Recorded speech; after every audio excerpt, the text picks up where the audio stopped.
देख रहे India TV, आपके साथ मैं हूं मीनाक्षी जोशी। वक्त हो गया है राजधर्म का। एक सवाल जो पॉलिटिकल कॉरिडोर से लेकर आम लोगों के बीच घूम रहा है। 2024 मोदी 3.0 का चेहरा कैसा होगा? अभी तक बहुमत अपने दम पर लाने वाले नरेंद्र मोदी जब मंत्रालयों का बंटवारा करते थे तो सहयोगियों का उन पर कोई दबाव नहीं था। उनके सामने किसी भी दल की बार्गेनिंग पावर निल थी। लेकिन इस बार सरकार को स्थायित्व देने की ताकत टीडीपी और जेडीयू के हाथ में है। इस बार वन मैन आर्मी की नहीं बल्कि अलायंस के सहयोगियों की भी बड़ी भूमिका है। तो भी तब जब बीजेपी के अपने 19 मंत्रियों की हार हुई है, तब मंत्री पद का बंटवारा और दिलचस्प हो जाता है। आज मैं आपके सामने कोई स्पेकुलेशन नहीं बल्कि सीधी सीधी खबर रखने जा रही हूं। आज मैं आपको बताऊंगी मोदी कौन कौन सा मंत्रालय अपने पास और कौन से ऐसे वो मंत्रालय हैं जो सहयोगियों को दे सकते हैं। आइए आपको सीधी बड़ी स्क्रीन पर ले चलती हूं, जहां पर हम शुरुआत करने जा रहे हैं केंद्र की टॉप 10 मिनिस्ट्रीज के साथ। वो टॉप 10 मिनिस्ट्री कौन सी है? किसी भी देश की सबसे ताकतवर मिनिस्ट्री होम मिनिस्ट्री कही जाती है। 2019 से अमित शाह गृह मंत्रालय का कार्यभार संभाल रहे हैं। 370 हटाने से लेकर सीएए को लागू करने तक, कानून में संशोधनों से लेकर ये सरकार के लिए इसलिए इतना अहम रहा और सरकार इसलिए बेझिझक ये तमाम फैसले ले पाई क्योंकि बीजेपी के पास अपने दम पर बहुमत था। गृह मंत्रालय सबसे बड़ी मिनिस्ट्री, अमित शाह को फ्री हैंड था। यह तय है कि मोदी गृह मंत्रालय अपने पास ही रखने जा रहे हैं। दूसरी बड़ी मिनिस्ट्री जो इस टॉप 10 में दूसरे नंबर पर है वो है रक्षा मंत्रालय, डिफेंस मिनिस्ट्री। मोदी जो 56 इंच के सीने का दम भरते हैं वो देश की बढ़ती हुई डिफेंस पावर की ही बदौलत है। क्या आप ये जानते हैं कि भारत की डिफेंस में पहली बार 17,000 करोड़ से ज्यादा का निर्यात हुआ है? राजनाथ सिंह रक्षा मंत्री है। यह मंत्रालय भी मोदी अपने सहयोगियों को दे दें ऐसा कोई कारण नजर नहीं आता। तीसरी बड़ी मिनिस्ट्री वित्त मंत्रालय और फिर चौथी विदेश मंत्रालय।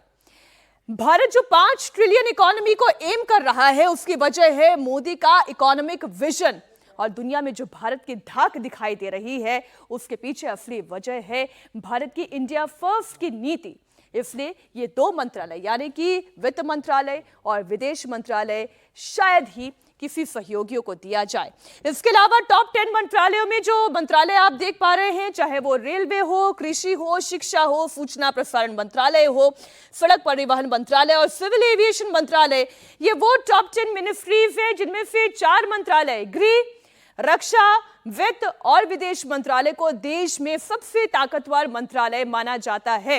एक बार जरा सीसीएस का ग्राफिक्स हमारे सामने रख दें। ये देखिए, थोड़ा आगे बढ़ाइए जरा।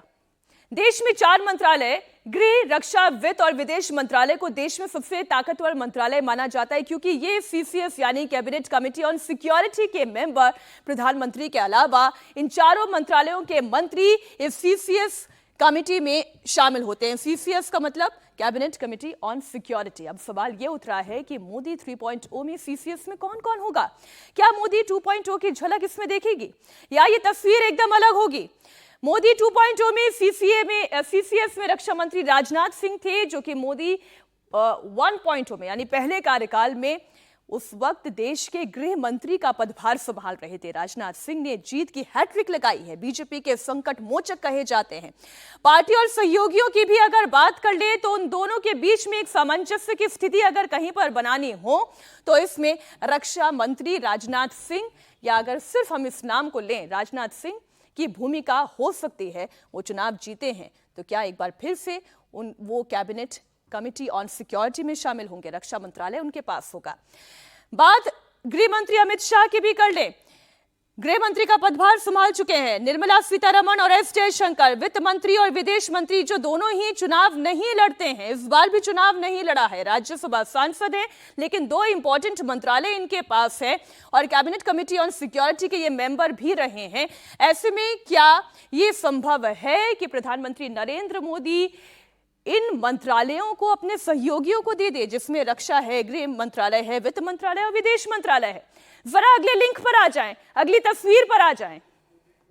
सीसीएस को बताने के पीछे मकसद यह था कि इन चारों मंत्रालयों को बीजेपी अपने सहयोगियों को नहीं देना चाहेगी, क्योंकि यहां पर मामला राष्ट्रीय सुरक्षा से जुड़ा हुआ है और इसलिए प्रधानमंत्री चाहेंगे कि उनके पार्टी का ही नेता इन चारों मंत्रालयों को संभाले। लेकिन यह समझना जरूरी है कि यह गठबंधन की राजनीति है और गठबंधन में बंधन होते हैं और दबाव बनाना नीतीश कुमार को बहुत अच्छे से आता है।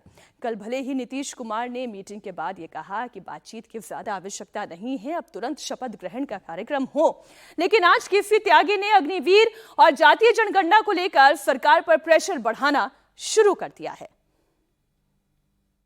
हमारी पार्टी चाहती है कि विस्तार से उन कमियों खामियों को दूर किया जाए जिसको लेकर के जनता ने सवाल उठाए। यूनिफॉर्म सिविल कोड पर पार्टी के राष्ट्रीय अध्यक्ष होने के नाते विधि आयोग के अध्यक्ष श्री चौहान को मुख्यमंत्री चिट्ठी लिख चुके हैं। हम इसके विरुद्ध नहीं हैं, लेकिन जितने भी स्टेक होल्डर्स हैं, चाहे मुख्यमंत्री हों, चाहे डिफरेंट पॉलिटिकल पार्टीज हों या डिफरेंट सेक्ट्स हों, उनसे बातचीत करके इसका हल निकाला जाना चाहिए। जातिगत जनगणना होगी? जातिगत जनगणना को देश की किसी पार्टी ने मना नहीं किया है।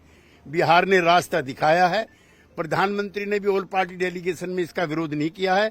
इसलिए जातिगत जनगणना समय की मांग है और हम इसको परसू करेंगे। सर, बिहार के स्पेशल राज्य का दर्जा कोई प्री कंडीशन नहीं है, अनकंडीशनल सपोर्ट है, लेकिन बिहार को विशेष राज्य का दर्जा दिया जाए, ये हमारे दिल और दिमाग में है। बंटवारे के बाद बिहार की जो दुर्गति हुई है, जो पलायन हुआ है, जो बेरोजगारी है, जब तक उसको बिहार को विशेष राज्य का दर्जा नहीं होगा, ये असमानता दूर नहीं होगी। बात करेंगे सर या हटाने की बात करेंगे? अग्निवीर योजना नहीं, उसकी बातचीत होनी चाहिए। तो कोई प्री कंडीशनिंग नहीं है, लेकिन फिर भी कंडीशनिंग है। कहने का मतलब यह है कि नीतीश कुमार कम से कम 2 कैबिनेट मंत्री और 1 राज्य मंत्री के अलावा बिहार को विशेष राज्य का दर्जा चाहते हैं और इसके लिए उन्होंने फील्ड सजानी भी शुरू कर दी है। आइए अब आपको बताती हूं कि केंद्र में कितने मंत्रालय और कितने विभाग होते हैं और मैक्सिमम कितने मंत्री बनाए जा सकते हैं।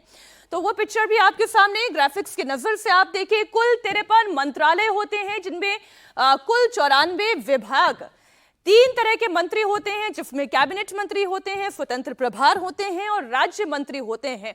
और अगर आप ये बोलेंगे, पूछेंगे सवाल कि कितने मंत्री बनाए जा सकते हैं, तो एक सरकार में मैक्सिमम 81 मंत्री बनाए जा सकते हैं, यानी कैपेसिटी 81 मंत्रियों की हो सकती है। रेलवे मंत्रालय की अब बात कर लेते हैं कि रेलवे मंत्रालय को लेकर बड़ी चर्चा है कि जेडीयू भी रेल मंत्रालय की डिमांड कर सकती है या कर रही है। ऐसे में जानना जरूरी है कि क्या नरेंद्र मोदी जेडीयू को रेल मंत्रालय दे सकते हैं। अब उसके पीछे कारण क्या है वो आपको बता दूं। फिलहाल मौजूदा मंत्री अश्विनी वैष्णव ये कार्यभार संभालते आए हैं। रेलवे की मॉडर्नाइजेशन पर अश्विनी वैष्णव लगातार काम कर रहे हैं और अच्छा काम कर रहे हैं। बुलेट ट्रेन के प्रोजेक्ट पर तेजी से काम किया जा रहा है।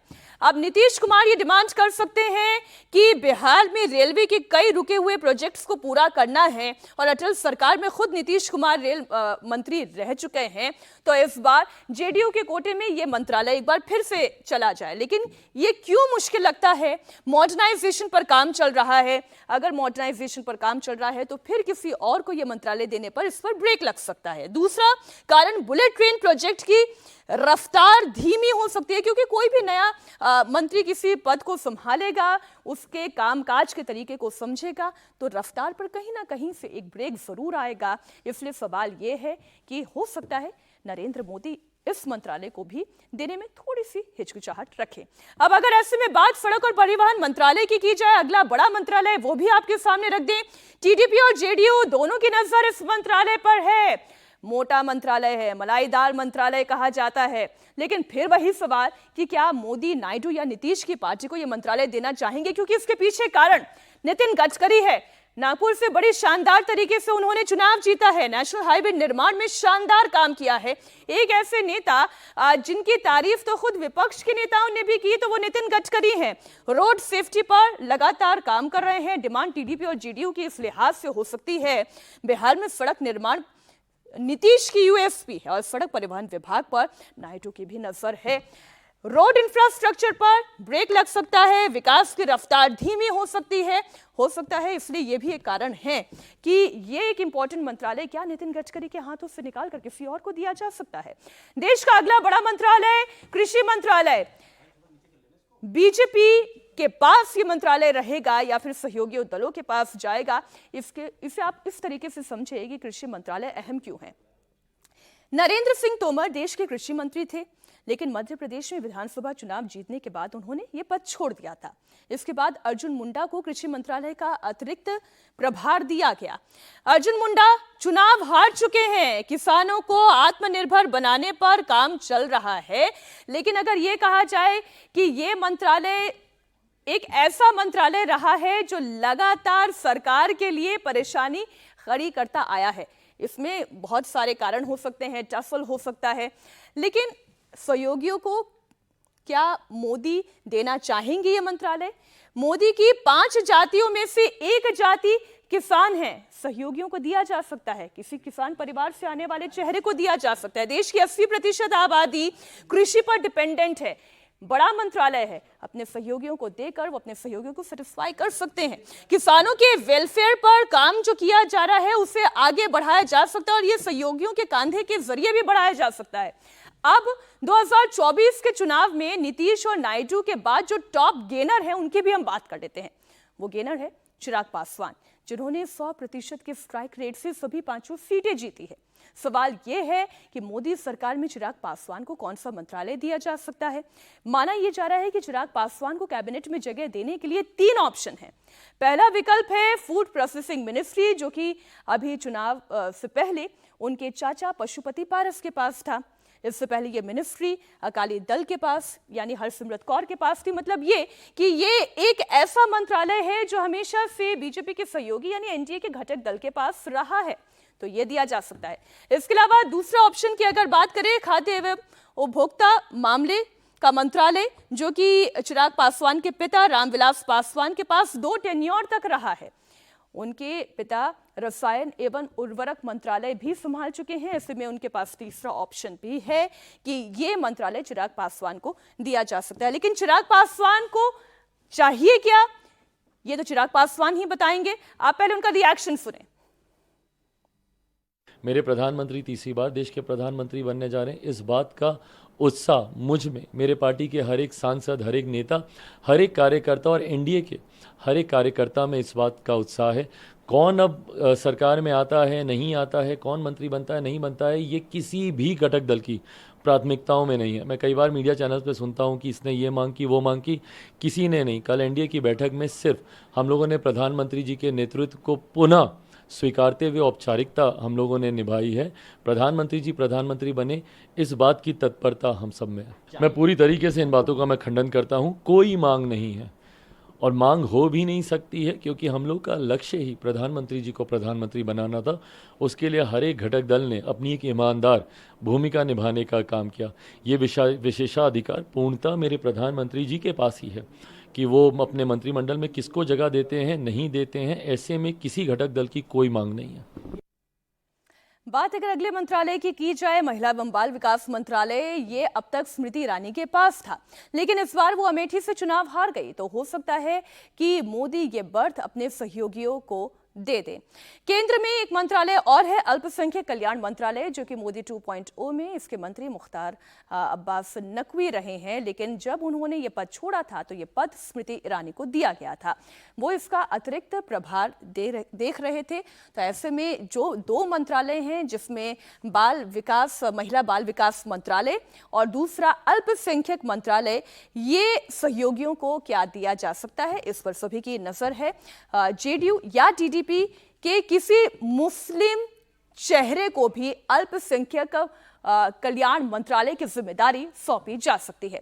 बीजेपी के जो मंत्री हारे हैं उनमें से एक है जनजातीय मंत्री अर्जुन मुंडा। माना जा रहा है कि यह पद जो अभी तक वो संभाल रहे थे वो अपने सहयोगियों को दे सकते हैं। मुंडा चूंकि चुनाव हार गए हैं, इसलिए ये मंत्रालय भी यानी कि आदिवासी मंत्रालय भी सहयोगियों दलों के पास जा सकता है। मोदी के जो मंत्री हारे हैं उनमें से एक हैं बिहार के कद्दावर मिनिस्टर आरके सिंह, जिनके पास ऊर्जा मंत्रालय था, लेकिन वो आरा से चुनाव हार गए।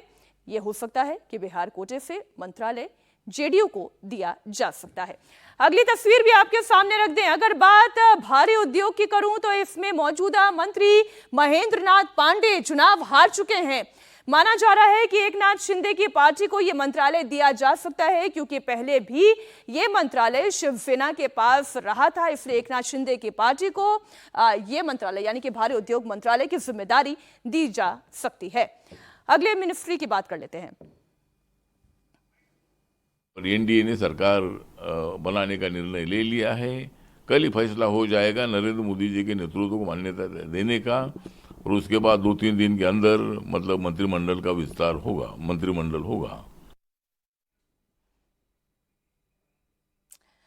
तो बात मंत्रिमंडल की जा रही है, चर्चा जोरों पर है, अलग अलग तरीके से अलग अलग चेहरे विश्लेषण भी कर रहे हैं, लेकिन आखिर में मैं एक बात जरूर कहना चाहूंगी, Narendra Modi out of the box सोचने के लिए जाने जाते हैं और वो हर बार सरप्राइज भी करते हैं। मोदी इस बार जब मिलीजुली सरकार बना रहे हैं तो ऐसा नहीं समझना चाहिए कि मोदी इस बार आपको चौंकाएंगे नहीं, आपको सरप्राइज नहीं करेंगे। वो जो भी करेंगे कुछ नया होगा और पहले से कुछ अलग हटकर होगा। आइए एक तस्वीर आपके सामने और रख दूं। जब बीजेपी के नेताओं की हम बात कर रहे हैं तो बीजेपी के वो राज्य मंत्री जो चुनाव हारे हैं उनका भी जिक्र होना चाहिए। अजय मिश्र टेनी, साध्वी निरंजन ज्योति, संजीव बालियान, जिनके बारे में कहा जा रहा था कि सारी चुनौतियों को उन्होंने पाट दिया है, चुनाव जीतने वाले हैं, लेकिन वो भी चुनाव हार गए। राजीव चंद्रशेखर, कौशल किशोर, राव साहेब दानवे, भारती पवार, कपिल पाटिल, निशित प्रामाणिक, एल मुरुगन, सुभाष सरकार, कैलाश चौधरी, ये चुनाव हार चुके हैं। और देखिए कितने इंपॉर्टेंट मंत्रालय इनके पास थे, राज्य मंत्री थे, गृह मंत्रालय, देखिए ग्रामीण विकास, उपभोक्ता मामले का प्रभार संभाल चुके हैं साध्वी निरंजन ज्योति। तो यानी ये जितने भी आप राज्य मंत्री के पद देख रहे हैं, चाहे इसमें कृषि हो, शिक्षा हो, सूचना हो, गृह हो, पंचायती राज हो, स्वास्थ्य परिवार कल्याण हो, रेल हो, आवास एवं शहरी विकास, कौशल विकास, IT, मत्स्य, डेयरी, पशुपालन, ये सारे वो पद हैं जो पहले बीजेपी के पास थे। सवाल ये कि अब इनका रिप्लेसमेंट कौन होने जा रहा है। राजस्थान में अब तक हमने बात की कि कैबिनेट का चेहरा कैसा हो सकता है, कौन कौन से चेहरे अब कैबिनेट में नहीं दिखाई देने वाले हैं, लेकिन राजस्थान में अब बात उस सीट की जहां पर बीजेपी की हार ने सभी को चौंका दिया। जी हां, मैं बात कर रही हूं अयोध्या की, फैजाबाद की, जहां से 2 बार के सांसद बीजेपी के लल्लू सिंह को समाजवादी पार्टी ने शिकस्त दे दी। ये वही फैजाबाद सीट है जिसके अंतर्गत उत्तर प्रदेश की हॉट सीट अयोध्या आती है। अयोध्या में भव्य राम मंदिर के निर्माण के बाद बीजेपी ने पूरे देश में प्रचार किया और जोर शोर से राम का नाम भी उठा। राम मंदिर के नाम पर वोट भी मांगे गए। प्रधानमंत्री मोदी हों या फिर गृह मंत्री हों, उत्तर प्रदेश के मुख्यमंत्री हों, अमित शाह हों, सभी ने अपनी अपनी रैलियों में राम मंदिर की प्राण प्रतिष्ठा को अपनी सरकार की उपलब्धि के तौर पर गिनाया। कांग्रेस और समाजवादी पार्टी पर राम भक्तों की भावनाओं से खिलवाड़ करने का आरोप भी लगाया। मोदी और योगी सरकार ने केवल राम मंदिर ही नहीं बल्कि पूरी अयोध्या के कायाकल्प के साथ साथ अयोध्या की चौड़ी सड़कें, international airport, ultra modern railway station, BJP सरकार के विकास के मॉडल के प्रतीक बनकर वो यहां से उभरे, लेकिन फैसलाबाद की जनता ने बीजेपी को नकार दिया। उसके पीछे कारण क्या रहा, वो कुछ कारण इस वक्त मैं बड़ी वॉल पर आपके सामने रखने जा रही हूं। समाजवादी पार्टी के अवधेश प्रसाद ने बीजेपी के लल्लू सिंह को 54,567 वोट से हरा दिया। मार्जिन देखिए, कोई छोटा मार्जिन भी नहीं था। अवधेश प्रसाद को करीब 5,54,000 वोट मिले। हैट्रिक जमाने की उम्मीद करे लल्लू सिंह 4,99,722 वोट से हार गए। कहने वाले ये भी कहते हैं कि एंटी इनकम्बेंसी थी इनके चेहरे को लेकर, फिर भी यह नाम रिपीट किया गया और जो नतीजा निकला वो आपके सामने है। अयोध्या में जीत और हार का मार्जिन भले ही करीब 54,000 का रहा हो, लेकिन यहां पर बीजेपी की हार कितनी बड़ी है ये आंकड़ों से समझिए। फैजाबाद संसदीय क्षेत्र में विधानसभा की कुल 5 सीटें आती है। इसमें बीजेपी के उम्मीदवार लल्लू सिंह केवल अयोध्या में ही आगे रहे, बाकी 4 जगहों पर अवधेश प्रसाद से वो पिछड़ गए। अयोध्या में बीजेपी को 1,46,000 वोट मिले, जबकि सपा के खाते में 1 लाख वोट आए। लेकिन जब दूसरे क्षेत्रों में वोटों की गिनती हुई तो समीकरण कैसे बदले, वो आंकड़ा इस वक्त मैं आपके सामने रख रही हूं। विधानसभा की बात करें, अयोध्या, रुदौली, मिल्कीपुर, बीकापुर और दरियाबाद, ये 5 विधानसभा क्षेत्र हैं जिसमें केवल एक अयोध्या में बीजेपी आगे रही। लेकिन उसके अलावा आप देखिए, 92,000 लोगों ने कमल के निशान पर वोट किया। तस्वीर मिल्कीपुर की आप देखिए, जहां पर अवधेश प्रसाद को कितना वोट किया। देखिए मिल्कीपुर 87,879 वोट मिले। बीकापुर की स्थिति देखिए, यहां पर मार्जिन बड़ा रहा। दरियाबाद की बात देखें, यहां पर क्लोज रहा, लेकिन फिर भी बीजेपी पिछड़ गई। सभी लोगों के जहन में एक ही सवाल उठा, जहां बीजेपी की जीत की गारंटी कही जा रही थी, वहां पर इतना बड़ा उलटफेर कैसे हो गया। राम की नगरी में बीजेपी से लोगों ने मुंह क्यों मोड़ लिया, इसका जवाब आपको बताती हूं। फैसलाबाद में बीजेपी की हार के कई सारे कारण हैं। इसमें सबसे पहली वजह समाजवादी पार्टी का जातिगत समीकरण है। समाजवादी पार्टी ने पूरे राज्य की तरह ही फैसलाबाद सीट पर भी पीडीए फॉर्मूला आजमाया। अवधेश प्रसाद को टिकट दिया, वो पासी समाज से आते हैं। अयोध्या में दलित समुदाय में पासी समाज के लोग सबसे ज्यादा हैं। यहां पर पासी समाज की आबादी करीब 1.5 लाख के है। अवधेश प्रसाद को पासी समाज के अलावा बाकी ओबीसी और पिछड़ों का वोट मिला। मुसलमानों ने एकजुट होकर साइकिल के बटन को दबा दिया। तो सबसे बड़ा फैक्टर तो यहां पर अखिलेश यादव की चतुराई को आप कहेंगे कि उन्होंने पासी समाज से आने वाले कैंडिडेट को मौका दिया। फैसलाबाद में बीजेपी की हार की दूसरी बड़ी वजह शहरी क्षेत्रों में फोकस करना रहा। बीजेपी का कैंपेन पूरी तरीके से अयोध्या शहर और उसी के आसपास केंद्रित रहा। बीजेपी ने ग्रामीण इलाकों पर उतना ध्यान नहीं दिया जितना देना चाहिए था। ग्रामीण इलाकों की ये बेरुखी बीजेपी को भारी पड़ गई। यही वजह है कि 5 में से 4 विधानसभा क्षेत्रों में समाजवादी पार्टी के कैंडिडेट अवधेश प्रसाद आगे निकल गए। आप देखिए, ग्रामीण इलाकों में बीजेपी ने उस तरीके का प्रचार नहीं किया जितना अयोध्या शहर में दिखाई दिया, और इसलिए 5 विधानसभाओं में से एकमात्र अयोध्या में ही बीजेपी ने लीड किया और 4 विधानसभा क्षेत्रों में समाजवादी पार्टी आगे हो गई। ये बात सच है कि अयोध्या में राम मंदिर बनने से वहां में विकास दिखाई भी देता है और ये रफ्तार भी दिखाई देती है। शहर में डेवलपमेंट ऐसा हुआ है कि पूरे इलाके की तस्वीर भी बदल गई है। लेकिन एक सच ये भी है कि जिन विकास कार्यों के लिए जमीन अधिग्रहित की गई थी, वहां पर लोगों के घर और दुकान टूटे हैं। इसे लेकर लोगों के अंदर नाराजगी है। लोगों के घर और दुकान टूटने के अलावा लोगों के अंदर मुआवजे को लेकर भी शिकायत है। हालांकि आप ये कह सकते हैं कि जहां पर वो मकान, वो दुकानें बनी हुई थी, सरकारी रोड पर ही अधिग्रहण कर करके धीरे धीरे उसका दायरा बढ़ाकर ये हुआ था। विकास होता है तो कुछ लोगों को नुकसान भी होता है, लेकिन लोग मुआवजे को लेकर भी खुश नहीं थे। रोजी रोटी छिनने की वजह से दुकानदार, व्यापारी वर्ग जो है वो अच्छा खासा नाराज था। स्थानीय नेताओं ने नाराजगी को नजरअंदाज कर दिया। लोकल लीडर्स जनता के गुस्से को समझ नहीं पाए, जिसका खामियाजा चुनाव में बीजेपी को हार से भुगतना पड़ा। समाजवादी पार्टी की सुप्रीमो अखिलेश यादव ने भी कहा कि रोड चौड़ी करने के नाम पर लोगों को उजाड़ा गया। मुआवजे की मांग करने पर उन पर फर्जी केस लगाए गए और इसलिए अयोध्या की जनता ने बीजेपी को सबक सिखा दिया। भारतीय जनता पार्टी और भी सीटें हारती उत्तर प्रदेश में। आप जब अयोध्या का नाम ले रहे हैं, अयोध्या की जनता का मैं धन्यवाद देता हूं। अयोध्या की जनता का दुख दर्द आपने भी समय समय पर देखा होगा।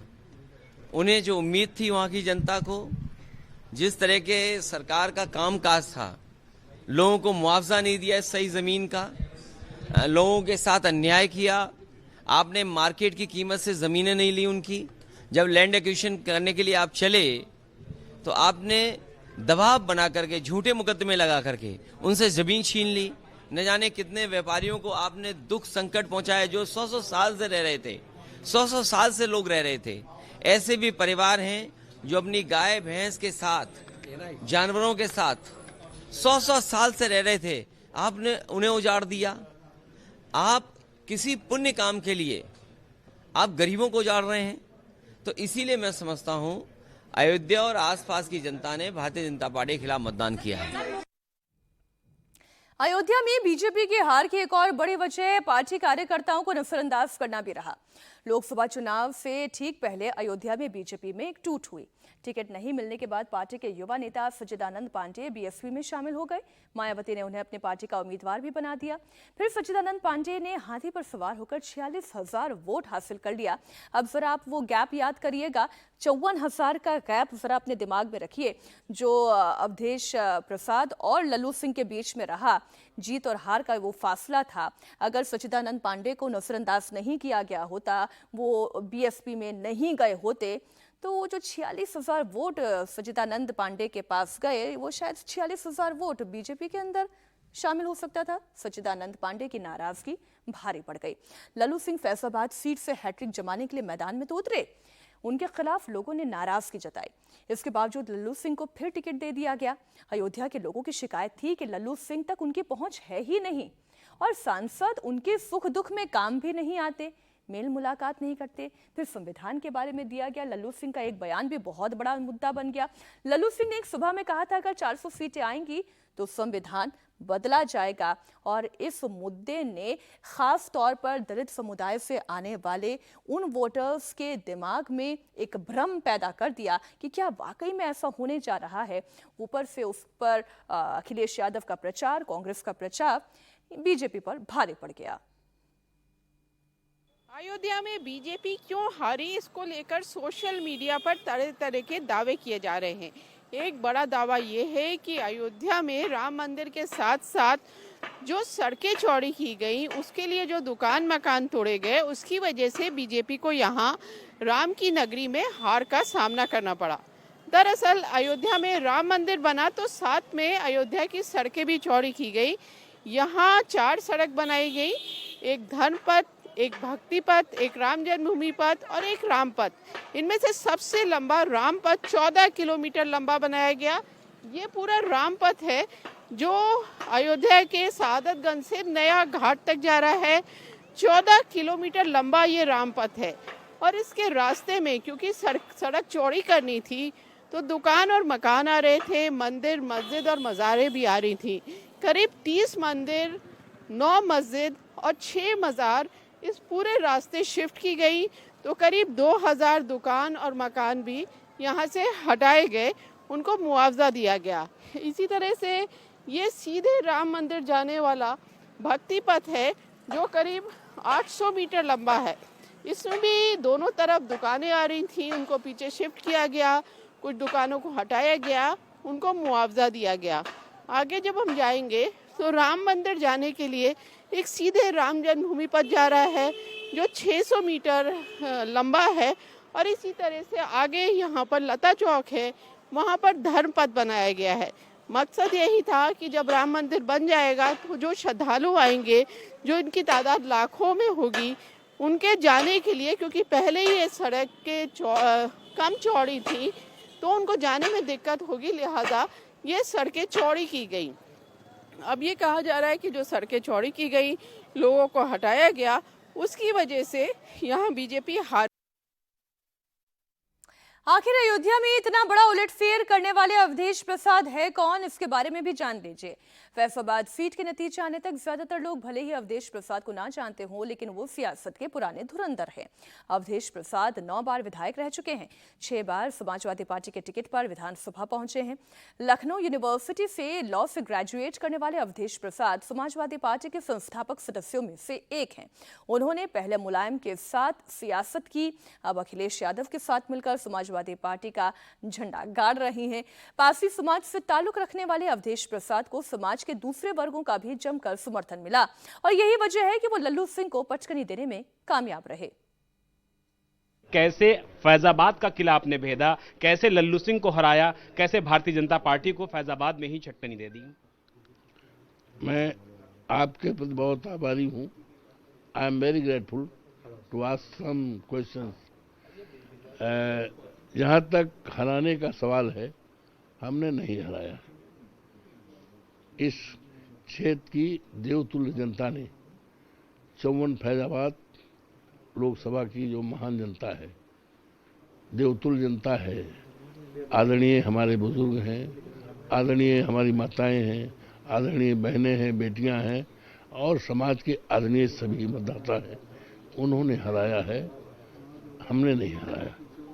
और इसलिए हराया है कि भारतीय जनता पार्टी के राज में परेशानियां रही हैं, लोगों को तकलीफें बढ़ी हैं, लोगों के घर को ढहाया गया है, मुआवजा नहीं दिया गया है, परेशान किया गया है और न जाने कितने नौजवान सरकारी नौकरी के लिए फार्म भरे उनका पेपर लीक हुआ, ये तमाम परेशानियां थी।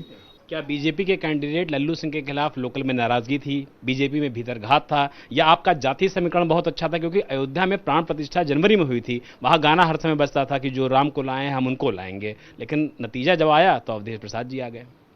ऐसा है, ये बात कितनी अखरने वाली है और चुभने वाली बात है कि ये राम को लाए हैं। यू कैन बिलीव, क्या ये देश बिलीव करेगा, विश्वास करेगा कि राम के लाने वाले लोग हैं? ये राम के लाने वाले नाम नहीं है, राम के नाम पर व्यापार करने वाले लोग हैं, राम के लाने वाले लोग नहीं हैं। और अगर ऐसा होता तो केवल फैजाबाद ही नहीं, यही सीट नहीं, फैजाबाद मंडल की सारी सीटें भारतीय जनता पार्टी हारी है। और बल्कि आप देखोगे कि जहां हम पैदा हुए हैं अवधेश प्रसाद, वहां पर हमको 63% वोट मिला है। और आप जहां हमारे सांसद जी पैदा हुए हैं रायपुर, वहां का लोग आ रहे हैं। तो ये सारी चीजें हैं। अखिलेश यादव का आरोप है कि विकास के नाम पर अयोध्या के लोगों को उजाड़ा गया, लोगों ने विरोध किया तो उनकी आवाज को दबाया गया। लेकिन अयोध्या के लोगों का क्या कहना है, हमारी संवाददाता रुचि कुमार ने अयोध्या वासियों से बात की। क्या नाम है आपका? हमारा नाम मनोज जायसवाल है। अच्छा मनोज जी, ये जो दुकान है आपकी, ये पूजा सामग्री की दुकान है, मूर्तियां भी दिख रही, कितनी पुरानी दुकान है? लगभग 20 साल पहले। 20 साल। तो 20 साल से आप यहाँ अयोध्या में देख रहे हैं, इस बार बीजेपी क्यों हार गई लोकसभा चुनाव? इसका कई कारण है। पहली बात, मुआवजा बहुत कम हम लोगों को मिला। अब हमारा ये ले लीजिए, मुआवजा जो मिला उसको मकान मालिक ने रुकवा दिया, मुआवजे को ही रुकवा दिया। तो ये बहुत बड़ी ये मिस्टेक है। लेकिन हम लोग तो दिए तो भाजपा को ही वोट, लेकिन अंदर से कुड़ते रहे, ये एक कमी है। और भी कई कमियां हैं इनका। अब मेन रोड पे सबको 1-1 लाख रुपया दे रहे हैं, पता चले 4 लाख उसको लग रहा है, उसको बनवाने में, करने में। ये मेन पॉइंट तो यही है। वैसे तो बहुत कमियां हैं इनका। जी। तो ये जो सड़कें चौड़ी की गई, इसकी वजह से बीजेपी को ये नुकसान उठाना पड़ा? हाँ, कुछ हद तक तो ये है। जैसे आगे हनुमानगढ़ी पड़ता है, वहाँ गोलैया में कई दुकान थी और उसको सबको ध्वस्त करवा दिया। ठीक है भाई, चौड़ीकरण में आ रहा है, लेकिन उनको मुआवजा तो देना चाहिए ढंग से, कि जिससे अपना लेके दूसरे जगह तो बना ले। आपका क्या नाम है? नाम श्याम नारायण सिंह है मैम। अच्छा, श्याम नारायण जी, कितने साल से अयोध्या में रह रहे हैं? हम यहाँ 3 पीढ़ी से रह रहे हैं। 3 पीढ़ी से रह रहे हैं। ये बताइए, बीजेपी ने मंदिर बनाया, राम मंदिर अयोध्या में, विकास भी किया, फिर क्यों हार गई यहाँ पे? अब ये तो समझ में, हम लोग इतना दुख हो रहा है खुद ही हम लोगों को कि कैसे हार गई। हारना नहीं चाहिए, वो भी अयोध्या के से। अब क्या हुआ, कैसे हुआ, ये तो बता नहीं सकते, राजनीति करते नहीं हम लोग।